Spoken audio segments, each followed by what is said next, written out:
అంటే ఏదో చిన్న ఈయనకి వైజాగ్ బేసికలీ ఆ ఏజెన్సీ ఏరియా నుంచి చిన్నప్పటి నుంచి ఇతనికి అలవాటు ఉంది. ఇప్పటి నుంచనే కాదు, ఇది కొత్త ఏం కాదు. ఆల్రెడీ అన్ని వ్యసనాలు అలవాటు ఉన్నాయి. ఎక్కువ పాపులర్ అవ్వాలనే ఒక పిచ్చి, ఆ పిచ్చితో చిన్న చితక సినిమాలు, షార్ట్ ఫిలింలు అవి ఇవి చేశాడు. అవేంటో అదృష్టం బాగుండి కొంచెం హిట్ అవ్వడం. ఆ మధ్యకాలంలో ఎక్కువ షార్ట్ ఫిలిమ్స్ జనాలు ఎడిక్ట్ అయ్యి, అంటే అమ్మాయిలు కూడా మంచి మంచి అమ్మాయిలు పెట్టుకున్నారు, దీప్తి సునైనా ఇట్లాంటి వాళ్ళతో సాంగ్స్ అని అవన్నీ ఇవన్నీ చేసి కొంచెం ఫేమ్ రావడం. ఆ తర్వాత కొంచెం మేజర్ ఛానల్స్లో ఆ వీడియోలు పడడంతో ఎక్కువ పాపులర్ అవ్వడం. సాఫ్ట్వేర్ డెవలపర్ లాంటి వెబ్ సిరీస్లు కొంచెం హిట్ అవ్వడం. తర్వాత బిగ్ బాస్కి వెళ్ళడం, ఆ అమ్మాయితో ఎఫ్ఐఆర్ పెట్టుకోవడం, ఇంకొంచెం స్టార్డం. ఆ తర్వాత నెక్స్ట్ ఒక సీజన్ ఆ పిల్ల వెళ్ళడం, ఆమె లోపల ఉన్నంతకాలం ఈయన బయట నుంచి తొంగి చూసి ఏదో చేయడం, ఈయన లోపల ఉన్నప్పుడు ఆమె బయట నుంచి తొంగి చూడడం, ఇలాంటి అన్ని సామాజిక మాధ్యమాల్లో వాళ్ళు తరచుగా పోస్ట్ చేసేసరికి ఈ అబ్బాయి కొంచెం లైమ్ లైట్లోకి వచ్చాడు. నెక్స్ట్ బిగ్ బాస్ చరిత్రలోనే దేనికి పనికి రాకుండా, అంటే హౌస్లో ఏమీ చేయని ఒక దద్దమ్మ టాప్ 2కి వెళ్ళడం అనేది ఇండియన్ బిగ్ బాస్ హిస్టరీలోనే ఫస్ట్ టైం. ఓకే, పొద్దున్న లేవడం, మనుషుల బాటిల్ పట్టుకు కూర్చోవడం, శవంలా కూర్చోవడం. అదేంటో తెలియదు కానీ ఈ వారం పోతాడేమో అనుకున్న ప్రతిసారి నామినేషన్లోనే ఉండడం.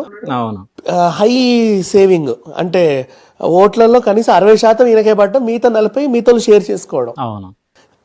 అట్లా లాస్ట్ వరకు వచ్చేసాడు.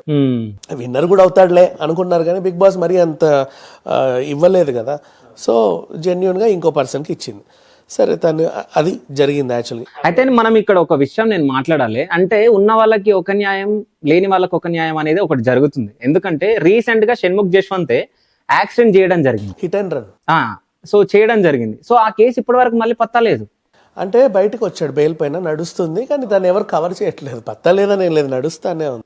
ఓకే, ఎక్కువ ఎవరు పట్టించుకోలే, ఎక్కువ ఫోకస్ చేయట్లేదు. సో ఇప్పుడు ఈ కేసు కూడా మరి అట్లాగే అవుతుంది అనుకుంటా నాకు తెలిసి.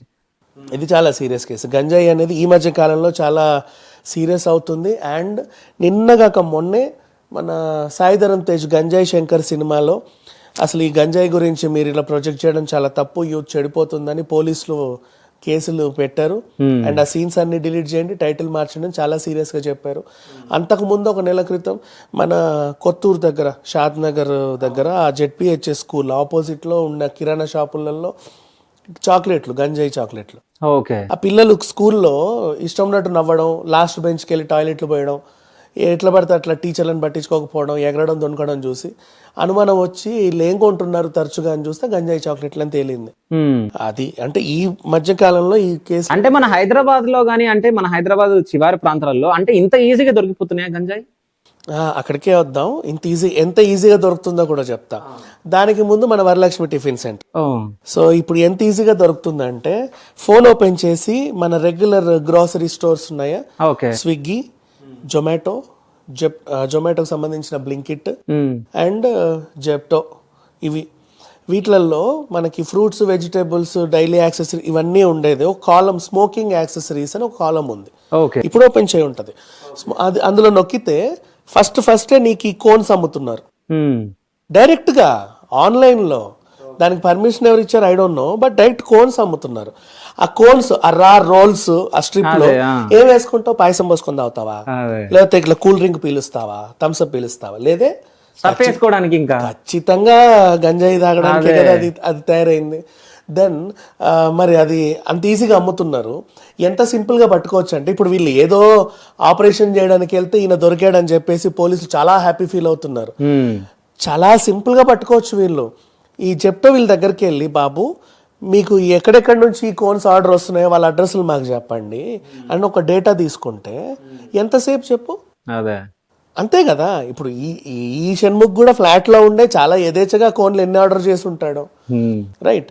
ఎవరి కోసమో పోతే ఈయన దొరకడం కాదు. వీళ్ళు అదేదో పెద్ద ఘనకార్యం సాధించినట్టు వార్తల్లో చెప్తున్నారు కానీ అది వాళ్ళ చేతగానితనం అనే చెప్పాలి.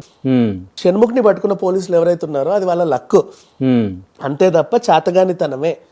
ఈ వీడేదో మంచి పని చేశాడని నేను అన్నట్లా. అంటే ఎప్పటి నుంచో, నాట్ ఓన్లీ నౌ, దాదాపు 2 years నుంచి నేను చూస్తున్నా. కానీ అందరు తనని అంటే ఒక సాఫ్ట్వేర్ లాగా కనిపిస్తాడు, ఇన్నోసెంట్ బాయ్ అని చెప్పేసి అందరు అనుకుంటారు. ఎవరు అనుకుంటారు? చాలా మంది అనుకుంటారు. ఇప్పుడు సాఫ్ట్వేర్ అనుకోలేదు, డెవలపర్ మీరు అనుకోరు. మీరెందుకు అనుకుంటారంటే అంటే మీకు అంత అనుభవం ఉంది అంటే ఎవరేంటి అనేది. మనం చూస్తానే ఉన్నాం కాబట్టి మనం ఎందుకు అనుకుంటాం. అదే. ఆయన ఎన్ని పార్టీలలోనూ ఎన్ని చేశాడో మనకు తెలుసు. కానీ తనకి ఎంతమంది ఫ్యాన్స్ ఉన్నారు ఇప్పుడు? తను బిగ్ బాస్ లో టాప్ 2 రావడానికి కారణం జనాలే. దానికి దీనికి సంబంధం లేదు. ఇప్పుడు తెర మీద వాళ్ళని అభిమానించేది వేరు, తెర వెనుక వాళ్ళు చేసే పనులని అసహించుకునే వాళ్ళది వేరు. యాజ్ ఆ షార్ట్ ఫిలింలో అయితే ఆయన గంజాయి తాగండి నాకు అభిమానం పెంచుకోండి అని చెప్పలేదు కదా. ఆ అభిమానం ఓకే, జెన్యున్ అభిమానమే. చాలా మంది ఫ్యాన్స్ ఉన్నారు. అండ్ బిగ్ బాస్ టైంలో ఈ అబ్బాయి ఏంటి ఇలా ఉన్నాడు అతని గురించి రివ్యూలు చెప్పినా మనల్ని అటాక్ చేసిన వాళ్ళు ఉన్నారు. ఓకే, అంత ఫ్యాన్ బేస్ కూడా ఉంది, పర్వాలా. కాకపోతే ఏంటంటే ఈ చేసిన పని ఇది. అండ్ డ్రంక్ అండ్ డ్రైవ్ ఎన్నిసార్లు తిరుగుతాడో, ఆ హిట్ అండ్ రన్ కూడా తాగి నడిపింది. అది కూడా పెద్ద కేసు యాక్చువల్. సల్మాన్ ఖాన్ లాంటి వాళ్ళనే కోర్టు వదల్లా. ఈ అబ్బాయి బెయిల్ మీద తిరుగుతున్నాడు, సరే అంతవరకు బాగానే ఉంది. ఈ వ్యసనాలు ఉన్నాయని తెలిసే దీప్తి సునైని దూరం పెట్టింది. ఓకే, ఇది జరిగింది యాక్చువల్ గా. అంటే ఇంకో విషయం ఏంటంటే అంటే ఇండస్ట్రీ మొత్తం తిరుగుతుంది ఈ గంజాయి విషయాలు. సో ఎవరు దొరికినా సినీ ఇండస్ట్రీ వాళ్ళే ఎక్కువ దొరుకుతున్నారు. ఎప్పుడో ఒకసారి పొలిటికల్ లీడర్లు అందరూ దొరుకుతున్నారు. ఓకే, పొలిటికల్ సినీ వాళ్ళు దొరికినప్పుడే న్యూస్ వేస్తున్నారు. ఓకే, మరి అదే కదా న్యూస్ ఉండేది.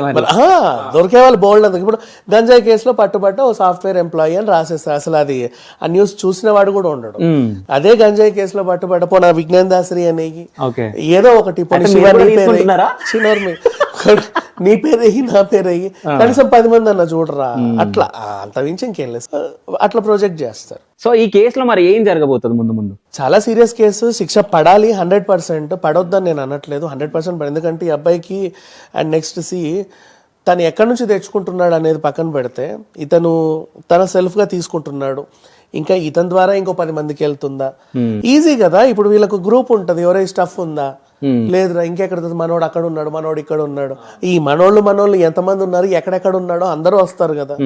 అట్లీస్ట్ హాఫ్ తీసుకోవచ్చు. అండ్ ఇంకోటి మనం వచ్చే సలహా ఏంటంటే, సీరియస్లీ ఈ స్మోకింగ్ యాక్సరీస్ అమ్ముతున్నారు, చాలా ఫ్రీగా అమ్ముతున్నారు, ఇప్పుడు కూడా అమ్ముతున్నారు. ఆ డేటా తీసుకుంటే 5 నిమిషాల పని అబ్బా, మొత్తం దులిపేయచ్చు ఒక్కసారిగా. స్మాష్ చేయాలనుకుంటే ఎప్పుడైనా చేయొచ్చు. కానీ మరి I don't know why the people are not taking action. ఆ బిజినెస్ వెనకాల కూడా ఎవరో బడా బాబులు ఉంటారు కదా. మేబీ అదే అనుకుంటున్నా, అట్లా ఉండబట్టే కదా ఇట్లా నడుస్తుంది అన్నట్టుగా ఉంది. చాలా ఏదో అసలు అవి అమ్మకూడదు. ఇప్పుడు ఓపెన్ చేసి చూడండి, కనిపిస్తుంది ప్రతి దాంట్లో ఉన్నాయి. ఆ రా పేపర్లు, కోన్స్, 6 కోన్ల సెట్ ఇంత, ఆ పేపర్ల ఇది ఇంత, మనం వాడు తయారు చేసుకోవచ్చు అనమాట. ఈ స్టబ్ అవన్నీ వాడు ఇస్తున్నాడు యాక్సెసరీస్, వీళ్ళు తయారు చేసుకోవాలి ఇంట్లో. తయారు చేసుకొని దాంట్లో గంజా వేసుకొని తాగాలి, ఇంకేమి పట్టవు. సో అంత యథేచ్ఛగా అయిపోయింది. ఎప్పుడైతే ఇట్లా మన సెలబ్రిటీస్ అంటే జనాలకు బాగా ఫెమిలియర్గా ఉన్న ఫేసెస్ దొరుకుతూ ఉంటారో, అప్పుడైనా సరే కొంతమంది వీళ్ళు భయపడి కొంచెం అమ్మో దొరుకుతున్నారా, వాడు ఎవరి పేర్లు చెప్తాడో, వీడెవడి పేర్లు చెప్తాడో, వాడిని బ్లాక్ చేసే వీడిని బ్లాక్ చేసే అని చెప్పేసి జాగ్రత్త పడతారే తప్ప తాగడం మానట్లేదే.